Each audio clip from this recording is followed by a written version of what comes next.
अस्सलाम वालेकुम। तो आज हम पढ़ेंगे पीसीटी के बारे में। पीसीटी मतलब प्रॉक्सिमल कन्वोल्यूटिव ट्यूब्यूल के बारे में। अब पीसीटी के सेल से कौन कौन सी चीज़ें अब्जॉर्ब होती हैं और पीसीटी में जो फिल्ट्रेशन आते हैं हमारा क्या बोमेन कैप्सूल के बाद जो नेक्स्ट पार्ट होता है किडनी में वो पीसीटी होता है। तो नेफ्रॉन का फर्स्ट अब्जॉर्बिंग पोर्शन जो है वो पीसीटी है और सबसे ज़्यादा अब्जॉर्प्शन कहाँ पे होती है? पीसीटी में होती है। अब जीएफआर जो होता है ग्लोमेरुलर फिल्ट्रेट जो होती है उसमें से क्या क्या चीज़ें होती है? मेन जो कंपोनेंट होता है वो तो वाटर होता है। इसके अलावा ग्लूकोज होता है और फॉस्फेट होता है और सोडियम होता है मेनली, और उसके अलावा कुछ मिनरल्स होते हैं like calcium, like phosphate and calcium, magnesium and chlorine.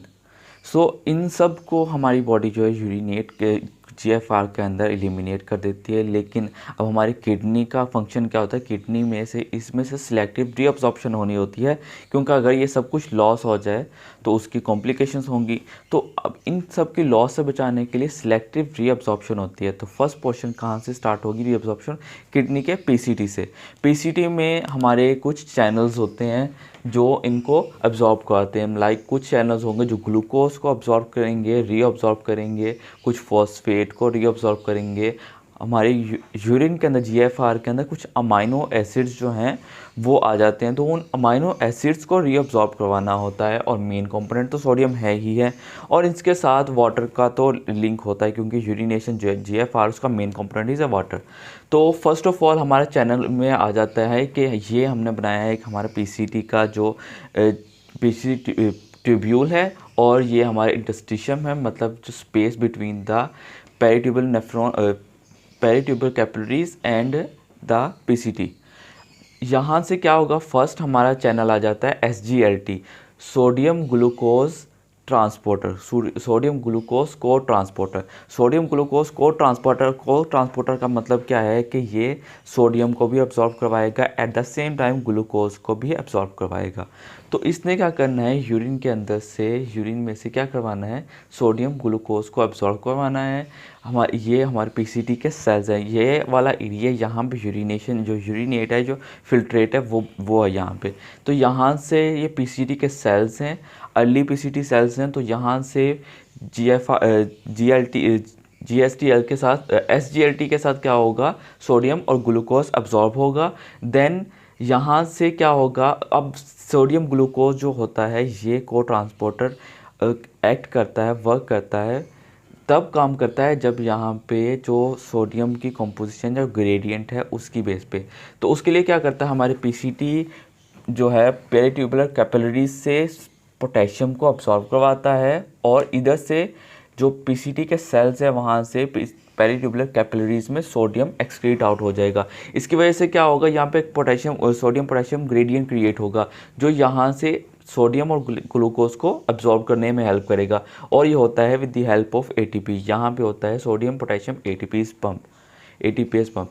तो उसकी मदद से एज अ सेकेंडरी प्रोसेस यहाँ से सोडियम और जो ग्लूकोज है वो अब्जॉर्ब हो जाएगा। अब क्या है कि यहाँ पे जो प्लाज्मा ग्लूकोज जो और कंसंट्रेशन और जो यूरिन की जो जीएफआर की ग्लूकोज कंपोजिशन है उसकी बेस पे सोडियम या जो ग्लूकोज है अब्जॉर्ब होती है। मेन अगर आपके जो सीरम है, सीरम की ग्लूकोज की जो क्वांटिटी है वो 100 mg है, तो क्या होगा? यहाँ से भी 100 mg, मैक्सिममली 125 mg अब्जॉर्ब हो जाएगा।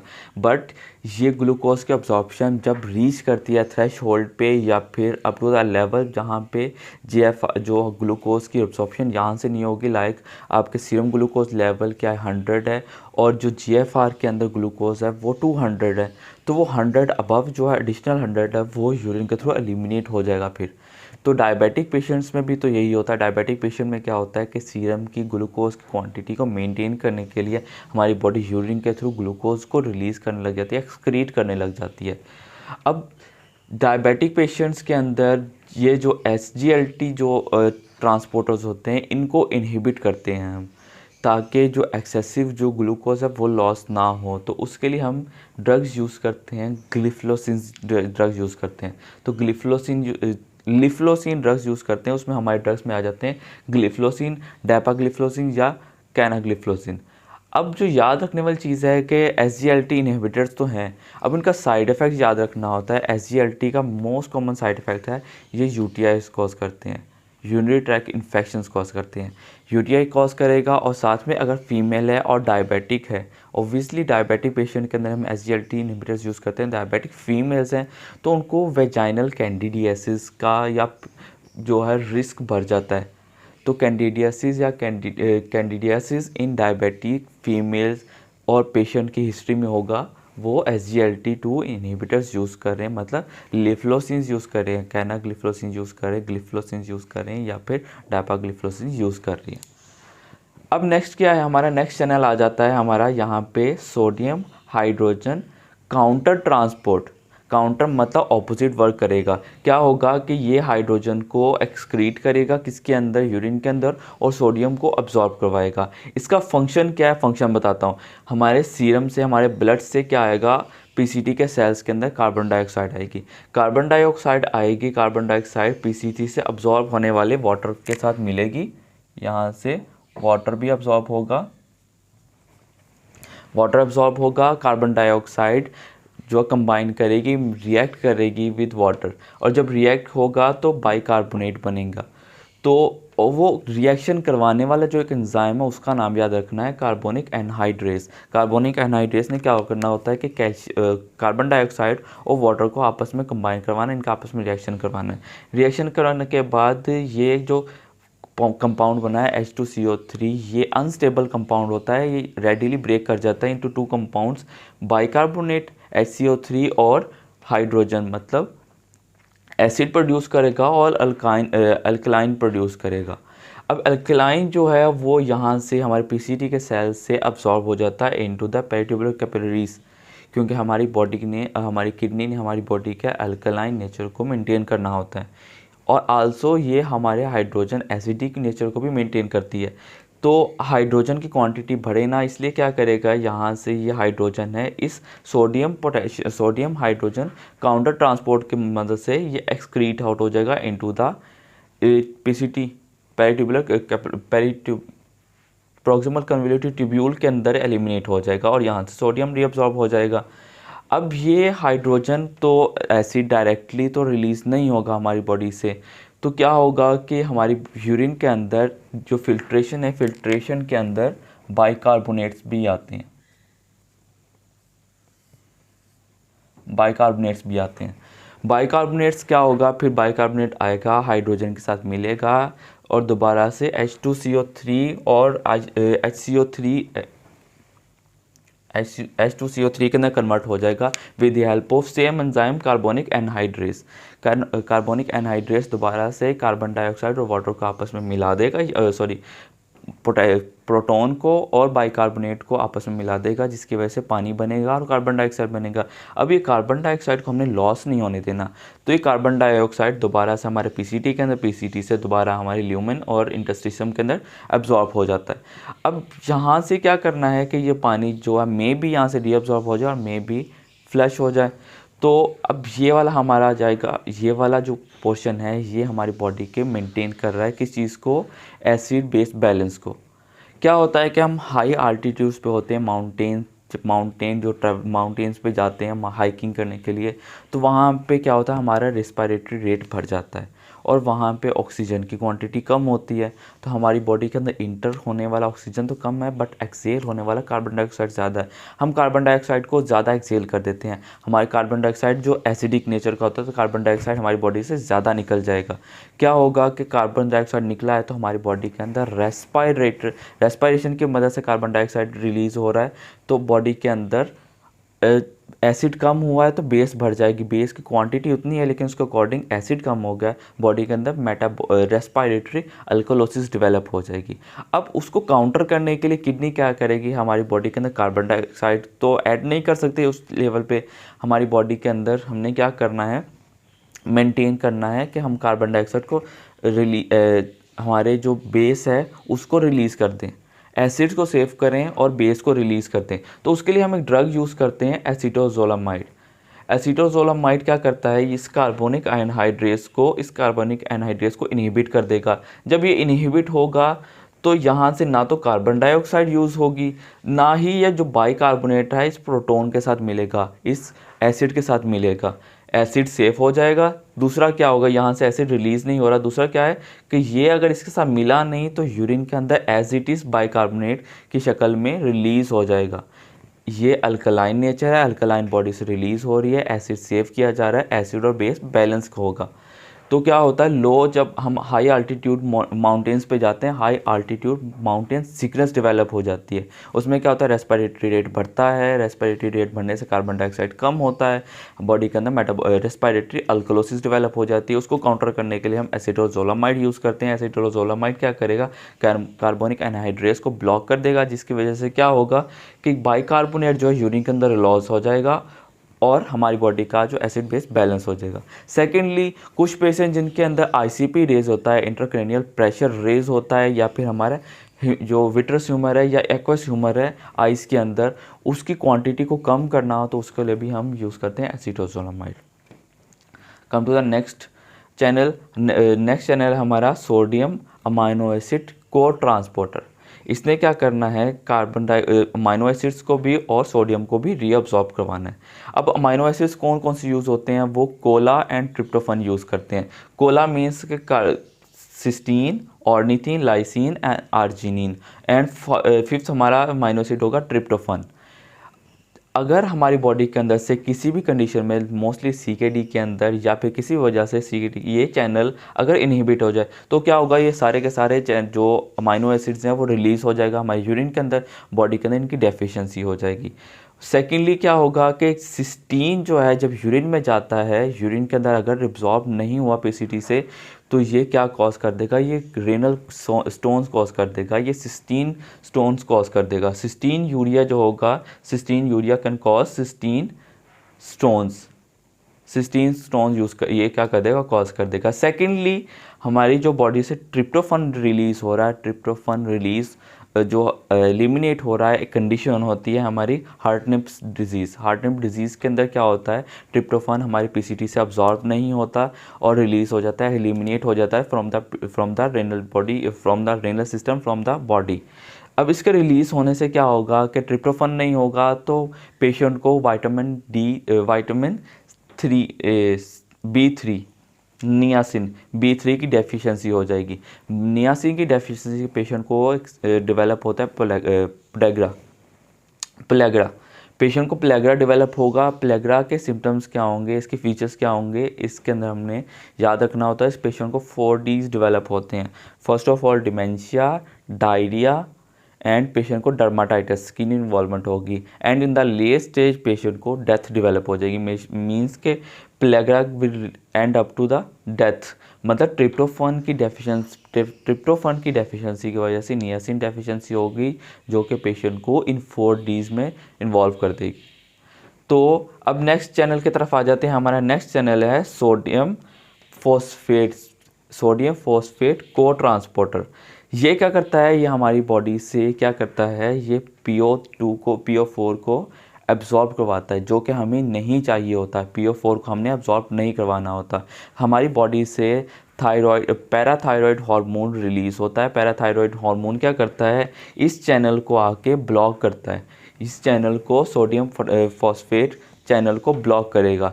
जब सोडियम फॉस्फेट चैनल ब्लॉक होगा तो जो PO4 है वो एलिमिनेट हो जाएगा हमारी बॉडी से थ्रू द पीसीटी से अब्जॉर्ब नहीं हुआ तो ये रिलीज़ हो जाएगा थ्रू द यूरिन।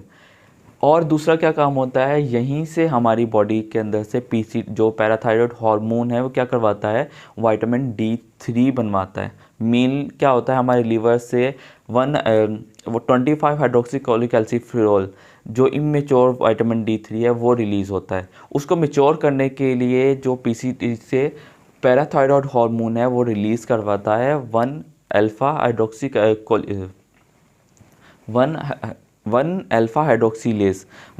हाइड्रोक्सीलेस क्या करेगा, 25 हाइड्रोक्सीकोलिकैल्सिफेरॉल को 125 हाइड्रोक्सीकोलिकैल्सिफेरॉल के अंदर कन्वर्ट कर देगा, जिसको हम विटामिन D3 या एक्टिव विटामिन D3 कहते हैं। विटामिन D3 का क्या काम होता है कि वो हमारे इंटेस्टाइन से कैल्शियम को एब्जॉर्ब करवाता है। कैल्शियम एब्जॉर्ब होगा तो हमारी बोन्स स्ट्रॉन्ग होंगी, कैल्शियम और फॉस्फेट वहाँ से अब्जॉर्ब होगा और वो हमारी बोन के अंदर डिपोजिशन कॉज करेगा। डिपोजिशन की वजह से बोन्स स्ट्रॉन्ग होती हैं। लेकिन एक कंडीशन है जिसको हम कहते हैं रेनल ऑस्टियोडिस्ट्रॉफी। इसमें क्या होता है कि रेनल ऑस्टियोडिस्ट्रॉफी में क्या होता है, patient undergoes chronic kidney disease. Chronic kidney disease में क्या होता है, पेशेंट की किडनी का टोटल स्ट्रक्चर्स डैमेज होते हैं और पेशेंट क्या कर रहा होता है, पैराथायरॉयड हार्मोन जो है वो किडनी से आके विटामिन D3 मेच्योर नहीं करवा पाता, क्योंकि 1 अल्फा हाइड्रोक्सीलेज एंजाइम नहीं बनता जो कि 25 हाइड्रोक्सीकोलिकैल्सिफेरॉल को 125 हाइड्रोक्सीकोलिकैल्सिफेरॉल के अंदर कन्वर्ट नहीं कर पाता। जब विटामिन D3 मेच्योर नहीं होगा तो कैल्शियम जो अब्जॉर्ब नहीं होगा, बॉडी के अंदर सीरम के अंदर कैल्शियम की कमी होगी तो बॉडी क्या करेगी, बोन्स के अंदर से कैल्शियम निकालना शुरू कर देगी।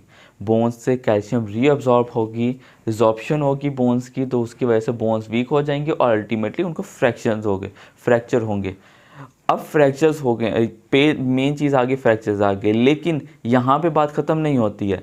क्या होता है कि अगर PTH आके हमारी जो किडनी है उसके PCT के ऊपर से सोडियम फॉस्फेट चैनल को ट्रांसपोर्टर्स को इनहिबिट नहीं करेंगे तो फॉस्फेट क्या होगा, अब्जॉर्ब होगा हमारी बॉडी के अंदर इनटू द सीरम में क्या करेंगे, वहाँ पे जाके ये कैल्शियम के साथ बाइंड हो जाएगा। जो फॉस्फेट कैल्शियम के साथ बाइंड हुआ तो जो ऑलरेडी हमारी बॉडी के अंदर ब्लड के अंदर कैल्शियम की लेवल जो कम है, कैल्शियम कम है, पेशेंट को ऑलरेडी हाइड्रोकैल्सीमिया डेवलप हुआ है, ये हाइपोकैल्सीमिया को वर्स कर देगा। ऑलरेडी कैल्शियम कम है, बोन से निकाला जा रहा है और जाके जो फॉस्फेट है बोन्स के साथ बाइंड होगा और क्या करेगा, ये फॉस्फेट की जो कैल्शियम की कमी है उसको बढ़ा देगा, वर्स कर देगा किसको, हाइपोकैल्सीमिया को। नेक्स्ट हमारा आ जाता है, हमने यहाँ पे पढ़ा था सोडियम हाइड्रोजन को ट्रांसपोर्टर्स। ये जो ट्रांसपोर्टर होता है इसके फंक्शन को बढ़ाने के लिए हमारी बॉडी से एक एंजाइम रिलीज़ होता है एंजियोटेंसिन 2। एंजियोटेंसिन 2 क्या करेगा, इसको स्टिमुलेट करेगा, यहाँ से सोडियम तो अब्जॉर्ब होगा लेकिन प्रोटॉन्स जो हैं वो एलिमिनेट होंगे। वो हमारी बॉडी से रिलीज़ आउट हो जाएंगे, पेशेंट को क्या होगा, अल्कोलोसिस डेवलप हो जाएगा। ये तो नॉर्मल सिस्टम है, पेशेंट जिनके अंदर रेस्पिरेटरी एसिडोसिस हो या मेटाबॉलिक एसिडोसिस हो तो उनके अंदर नॉर्मली क्या होता है, इसको स्टिमुलेट करके प्रोटॉन को रिलीज़ किया जाता है ताकि बॉडी के अंदर से जो एसिड की उसकी क्वांटिटी कम हो जाए। लेकिन हमारी बॉडी के अंदर नॉर्मल फिनोमेना है, ड्यू टू एनी कॉज अगर पेशेंट को वॉमिटिंग में क्या होता है, पेशेंट की बॉडी से सोडियम लॉस होता है, वाटर लॉस होता है, पेशेंट को क्या होता है, पेशेंट की बॉडी से प्रोटॉन लॉस हो रहे होते हैं वॉमिट के ज़रिए। अब वॉमिट के ज़रिए क्या प्रोटॉन लॉस होंगे तो पेशेंट को क्या डेवलप हो जाएगा, मेटाबॉलिक अल्कलोसिस डेवलप हो जाएगा। लेकिन क्या होता है कि बॉडी का वॉल्यूम कम होता है, रीनल की जो परफ्यूजन है वो कम हो जाएगी, किडनी की तरफ जाने वाला ब्लड फ्लो कम होगा। वॉमिटिंग की कंडीशन में क्या होगा, रीनल ब्लड फ्लो कम होगा, जो हमारे किडनी है उसको लगेगा कि क्या करना है, अब यहाँ पे हमने स्टार्ट करना है, रास सिस्टम एक्टिवेट करना है ताकि जो ब्लड फ्लो है toward the renal capillaries, renal tubules वो बढ़ सके। जब वो रास एक्टिवेट होता है तो हमारी बॉडी के अंदर एंजियोटेंसिन 2 एंजाइम जो है उसकी क्वांटिटी बढ़ती है। नो डाउट वो आर्टीरियो कंस्ट्रिक्शन कॉज करेगी जिसकी वजह से blood flow to the renal tubules बढ़ जाएगा। लेकिन उसके साथ क्या होगा, रास क्या करेगा, इन चैनल्स की एक्टिविटी को बढ़ा देगा, बॉडी से हाइड्रोजन और लॉस होना शुरू हो जाएगा। वॉमिट के ज़रिए तो ऑलरेडी हाइड्रोजन लॉस हुआ है, उसको काउंटर करने के लिए जो रास जो है उस जो लॉस को काउंटर करने के लिए रास एक्टिवेट हुआ था, लेकिन वो क्या कर रहा है, हाइड्रोजन को और लॉस करवा रहा है, वो अल्कलोसिस को वर्स कर रहा है बाय रिलीजिंग मोर एसिड। मतलब इस कंडीशन में क्या होगा, एक काम की वजह से दूसरा काम जो है हो रहा है, उस कंडीशन को कहते हैं पैराडॉक्सिकल फिनोमेना कहते हैं। और इसमें पैराडॉक्सिकल मेटाबॉलिक अल्कलोसिस डेवलप हो रही है क्योंकि उसमें अल्कलोसिस की वजह से ही अल्कलोसिस डेवलप हो रही है। तो ये कुछ चैनल्स थे पीसीटी के चैनल्स में SGLT2 को सोडियम क्लोराइड को ट्रांसपोर्टर्स, और उसके बाद सोडियम प्रोटॉन सोडियम हाइड्रोजन को counter transport, sodium amino acid को ट्रांसपोर्टर्स और लीस्ट हमारा सोडियम फॉस्फेट को ट्रांसपोर्टर्स होते हैं। अब इनके अकॉर्डिंग जो इनकी डिजीज़ हैं, इनके जो साइड इफ़ेक्ट्स आते हैं वो हमने पढ़ लिए हैं। तो इंशाल्लाह मिलते हैं फिर नेक्स्ट वीडियो में, जिसमें हम पढ़ेंगे हम लुकोफेनुले के बारे में और उसके बाद हम पढ़ेंगे DCT के बारे में।